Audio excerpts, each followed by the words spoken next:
বিসমিল্লাহির রহমানির রহিম।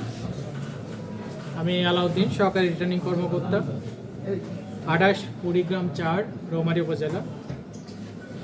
এই উপজেলার 61টি কেন্দ্রের ফলাফল আমাদের হাতে এসছে। এই ফলাফলটা হচ্ছে পোস্টাল ব্যালট বাদে। আমি ফলাফল ঘোষণা করছি।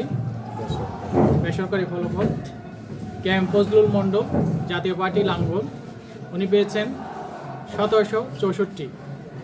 মোহাম্মদ আজিজুর রহমান, বাংলাদেশ জাতীয়তাবাদী দল বিএনপি, ধানের শীষ, উনি পেয়েছেন 47,065। মোহাম্মদ মুস্তাফিজুর রহমান, বাংলাদেশ জামায়াত ইসলামী দাড়িপাল্লা, উনি পেয়েছেন 57,041 ভোট। মোহাম্মদ রুকনুজ্জামান, স্বতন্ত্র প্রার্থী বালতি প্রতীক, উনি পেয়েছেন 765। মোহাম্মদ হাফিজুর রহমান, ইসলামী আন্দোলন বাংলাদেশ হাত পাখা, উনি পেয়েছেন 5,084।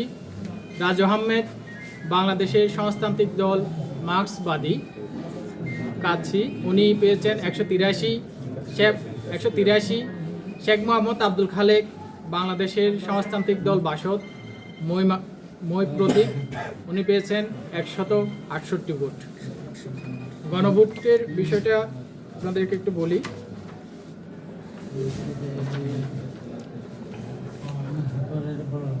আমাদের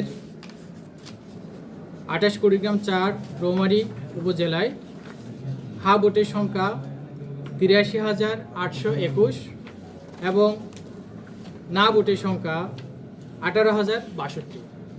আপনাদের সবাইকে ধন্যবাদ।